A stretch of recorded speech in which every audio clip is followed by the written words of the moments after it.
I think one of the things that I really want to acknowledge is that in Australia, but in many parts of the world, we have a dire teacher shortage. I've been involved in education or higher education for 40 years, and I have never seen a situation like the one that we're currently facing.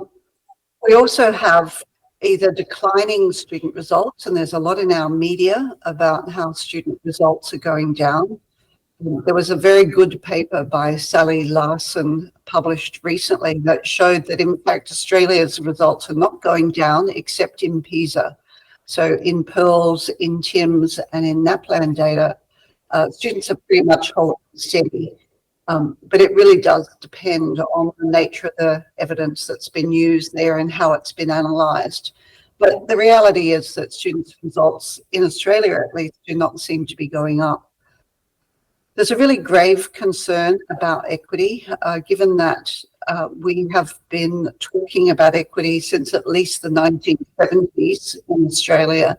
The fact that we still have poorer results for students from disadvantaged backgrounds, for Indigenous students, for rural students, really is, to some extent, something I guess that we really need to do something about.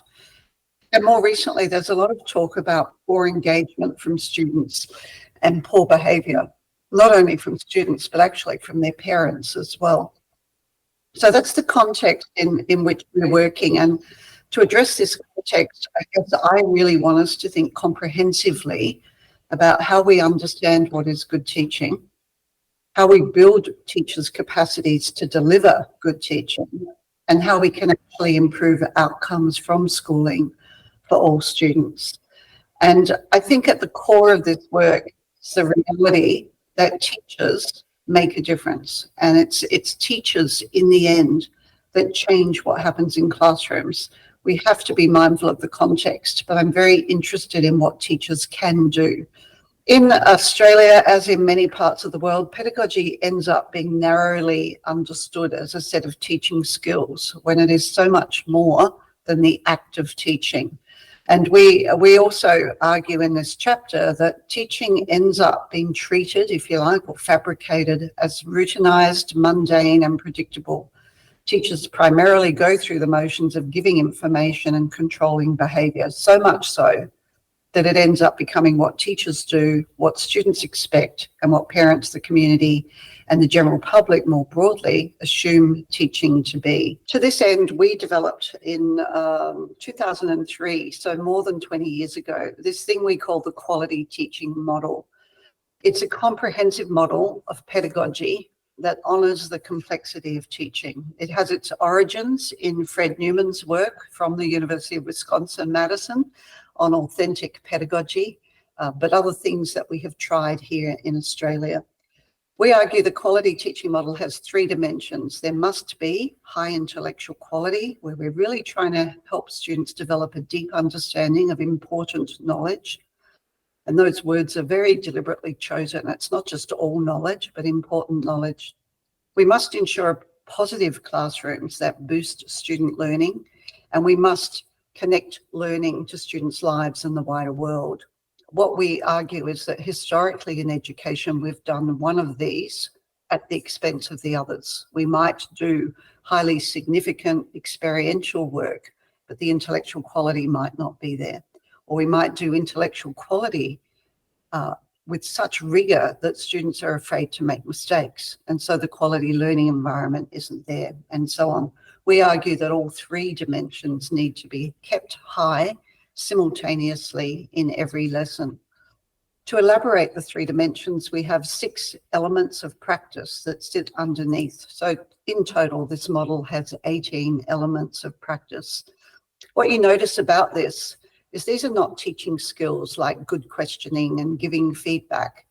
These are, if you like, more qualities of a classroom. Students are dealing with important ideas. They're being asked to demonstrate their understanding of those ideas. They're asked to recognise that knowledge is socially constructed, to engage in higher order thinking wherever possible. Not always, of course, lower order thinking is also terribly important. They're asked to break down language and understand how language functions, and they're asked to communicate in substantive ways. We don't just tell students what to do, but we give them quality criteria so they know how well they're expected to do things. We have them highly engaged. We set high expectations that they engage in challenging work. We ensure the environment is safe for students and they feel comfortable in their learning. We ensure that we minimize the amount of time we spend on behavior and maximize the amount of time spent on instruction. And where possible, we let students have some input into the direction over their learning. It's not always relevant. As a former physical education teacher, when we teach the javelin, it's not explore the javelin and see how many ways you can use a javelin. It's stand behind the line and don't move. So these are very adaptable to context. In terms of significance, we try to bring in not only students' prior knowledge, but their prior school knowledge and their out of school knowledge. We bring in non-dominant forms of cultural knowledge. We try to connect across subjects and within subjects so that students are not left to do all that connecting work themselves. We make sure that all students, no matter what their social group, sorry, I didn't mean to click there, are included.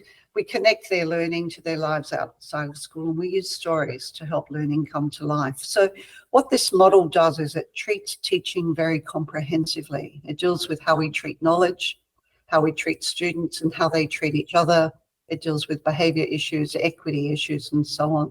So if we now go to the second part of my talk and think about professional development for teachers, because we know that professional development is so powerful potentially for getting better outcomes for teachers, or at least changing their practice and therefore getting better results for students. Our approach to professional development actually intellectually engages teachers in pedagogy through a very clear and specific vision of quality teaching. The model that I just presented, each one of the 18 elements has a 1 to 5 coding scale attached to it. So you can actually produce a number. The numbers are not an end in themselves. The numbers are a means to having powerful conversations among teachers. And those numbers are kept confidential to the group of teachers who are working with them. But what's really important is that it intellectually engages teachers in their work, in thinking about what they're achieving. If you're thinking about how can I lift the intellectual quality, the quality of the learning environment and the significance of these lessons, it doesn't take a lot of extra time at all. But it engages teachers in thinking not just about giving students work to do, but thinking about what they're actually achieving. The approach we use, we call quality teaching rounds. It's an approach that's designed to empower teachers to empower each other. It's a very short process. We basically have teachers come to a 2-day workshop and then they go back to their school. And when I say teachers come to a workshop, it's literally only 2 teachers per school who need to come to a workshop. Those workshops are offered online or face-to-face. They go back to their school and they form a group of 4 teachers to do observations with. So each quality teaching round, that's 1 day, a group of 4 teachers spends 4 days together doing this work. They start with a discussion of a reading, and this is designed to build that shared knowledge base, because teachers read things in common. They have more in common to talk about, and it helps to really build a professional learning community. We don't use professional learning community as a synonym for group.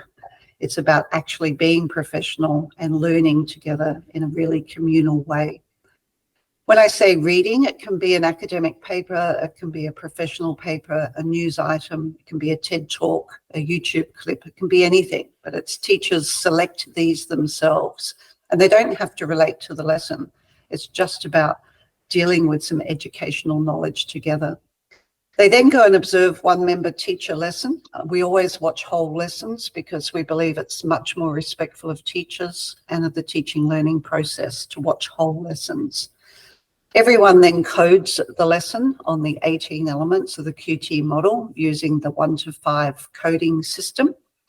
And it's really important that the teacher who taught the lesson also codes themselves as part of this process. So it's not just us giving you feedback, it's us using the chance to be in each other's classrooms to talk about our pedagogy. And that happens in the last part of the day, where teachers come together and have an extended discussion, not just of that lesson, but of teaching more broadly using the QT model. And what we find is that those conversations go well beyond the actual lesson. During that discussion, teachers try to come to consensus about the best code. Is it a 1? Is it a 4? Does it matter? What would it take to get to a 5, for example? And so those conversations are really quite extended. And as I said, the numbers are a means to having very specific conversations about their teaching.